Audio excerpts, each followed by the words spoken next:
Já, komið sæl og verið velkomin í hádegisviðtal markaðarins. Hann sestur hérna hjá mér, hann Matthías Imsland sem framkvæmdastjóri Iceland Express. Vertu velkomin. Takk fyrir það. Iceland Express á flugi, miklu flugi og búið að vera núna undanförnum ár, náttúrulega ótrúlegt verk sem þið hafi unni og nú ætlið að fjölga ferðum ykkar til London. Þetta lítur að koma í kjölfar þess að British Airways hætt að fljúga hingað til lands. Já, það þannig að það hefur verið mikil þrýstingur á okkar viðskiptavinum að við fjölgum á London. Sérstaklega hafa þeir sem hafa huga á að fara í viðskiptaerindi til London talað það að sé mikilvægt að komast fram og tilbaka samdægurs og svoleiðis að það náttúrulega eitthvað sem við höfum verið að búa okkur undir og höfum verið að vinna að. En það náttúrulega alveg klárt að þegar British Airways tilkynni það að þeir séu á leiðin út á markanum og þá myndast þarna ákveðið markaskap og við erum hraðir í okkur ákvörðunartöku og sveigjanlegir, svoleiðis að við náttúrulega stukkum þetta markaskap og ákveðum að auka til muna ferðum inn á London og við verðum konir 11 sinnum í viku í febrúar. Já, þið ákveðið að fjölga ykkar ferðum flugleiðir líka. Þetta orðnar hvað margar ferðir sem að íslensk flugfélög núna fljúga til London á viku? Já, allir það sé þá ekki ykkur staðar, allir þeir sé ekki svona svipað við og svoleiðis að það náttúrulega eru þannig komin yfir 20 flugu á viku í íslensku félögum. Já, og þeir eru svo sannarlega ekki bara að fljúga til London. Hversu margir eru orðnir áfangastæðir Iceland Express í dag? Síðastliðið sumar vorum við að fljúga til 13 áfangastaða og við erum búin að tilkynna sumaráætlun fyrir Evrópu núna í næsta sumar og þá ætlum við að fljúga til 15 áfangastaða. Og þessi nýju staðir eru hverjir?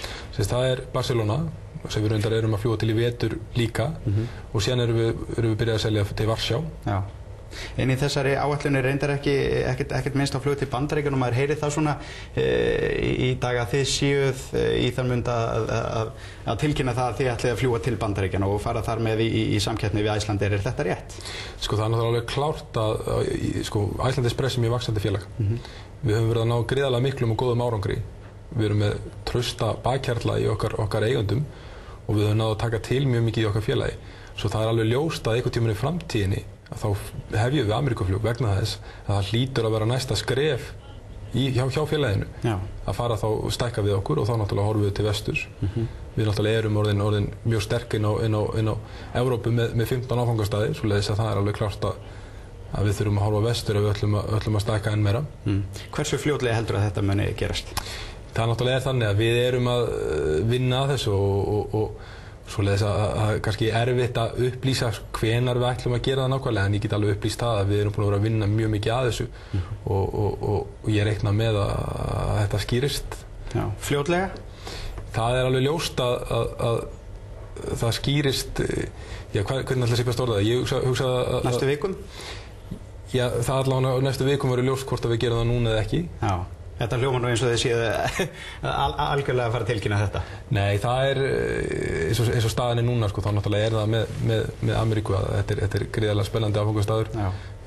Það er þannig og okkar viðskiptavinir hafa verið að láta okkur vita því að þeir munu fylgja okkur ef við munum fara þangað og aðstæður eru náttúrulega mjög góðar inn á við, hins vegar náttúrulega eru ytri aðstæður erfiðari og olían í algjörum hámarksverði og svoleiðis að það er þarna kostur og gallar við að fljúga til Bandaríkjanna, það er alveg klárt. Til hvaða staða ætlið þið þá að fljúga þegar að því kemur? Já, við náttúrulega höfum verið að skoða hvaða áfangastaðir myndu henta best. Og hver eru það? Og það eru nokkri sem hafa komið upp og sem við höfum verið að skoða og kannski erfitt að segja hvað staðir það eru vegna þess að það eru staðir sem hafa verið meira spennandi og síðan hafa kannski aðrir staðir pompað upp sem hafa farið þá upp í okkar áætlunum, það er kannski ekki tímabært að tilkynna það hvaða staðir það eru. Nei, en þetta eru eflaust staðir sem að flugleiðir fljúga til, þetta er náttúrulega líka gert til að fara í samkeppni við þá, er það ekki? Nei, það er ekkert markmið í okkur endilega að fara í einhverja beina samkeppni við Icelandair.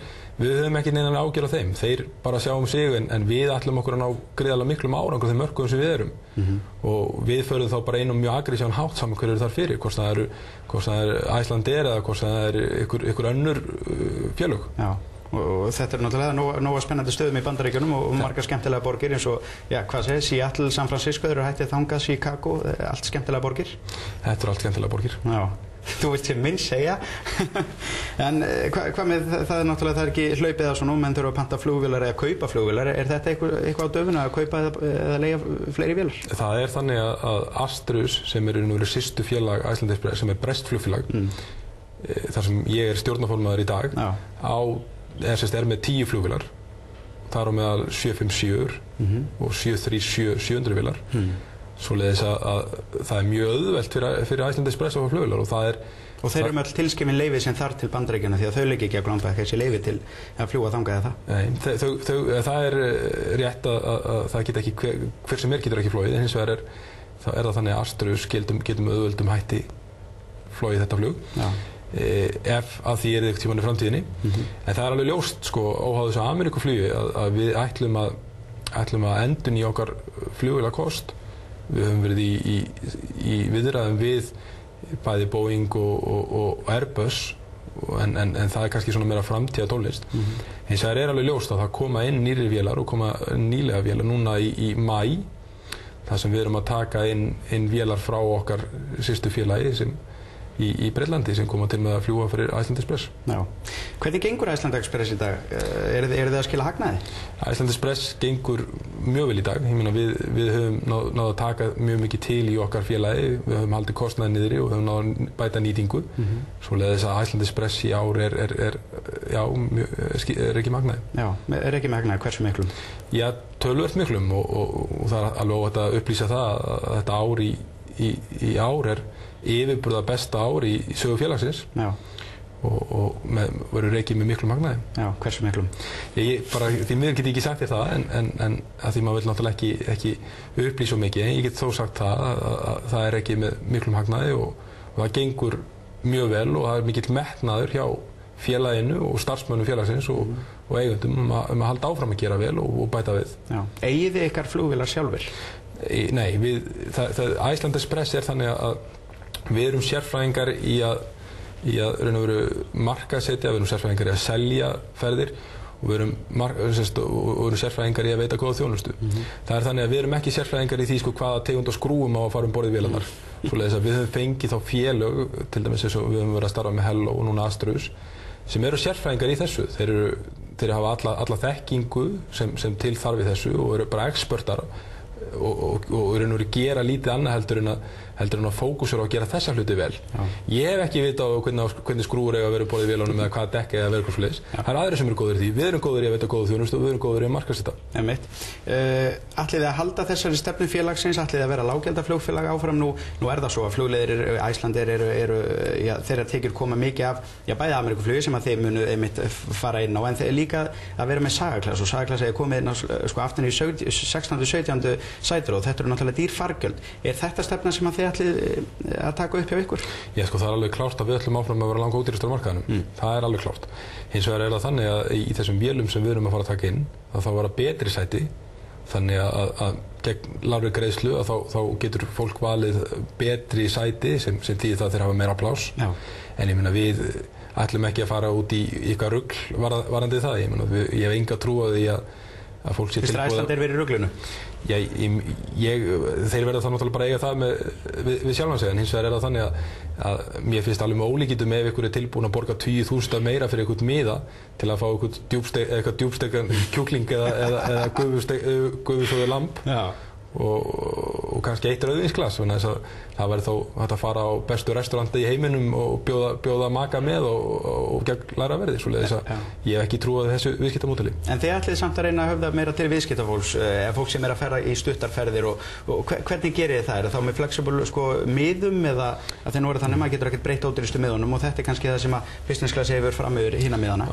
Það er þannig að við höfum séð að það hefur færst mjög í aukana að þeir sem eru viðskiptaerindum sé að fljúga með Iceland Express. Það er meðal annars ástæða þess að við erum að fjölga ferðum á London og höfum verið að fjölga líka á Kaupmannahöfn og það er alveg ljóst að þetta er kúnnahópur sem við komum til með að sinna mjög vel í framtíðinni. Þeir sem eru í þessum erindum, þeir eru meira gera sér betur grein fyrir gildi þess að ferðast ódýrt og ferðast sveigjanlega vegna þess að við erum sveigjanlegt félag. Það er auðvelt að ferðast með okkur, það er auðvelt að bóka miða, það er auðvelt að breyta miðum þú getur bara gert það nokkrum mínútum fyrir brottför nánast. Svoleiðis að við erum með konsept sem hentar gríðarlega vel fyrir þá sem eru í viðskiptaerindum.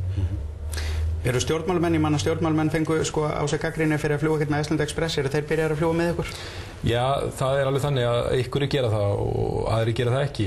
Ég svo sem ekkert að fara að skoða það hverjir eru að fljúga með okkur en það er þannig að maður kannast þarna við þegar maður flýgur sjálfur við stjórnmálamenn inn á milli og ég held að þeir eins og aðrir gerir sér grein fyrir því að menn eiga nú ekki vera eða peningum í vitleysu, heldur borga sig að ferðast með sem ódýrustum hætti á sem bestan hátt.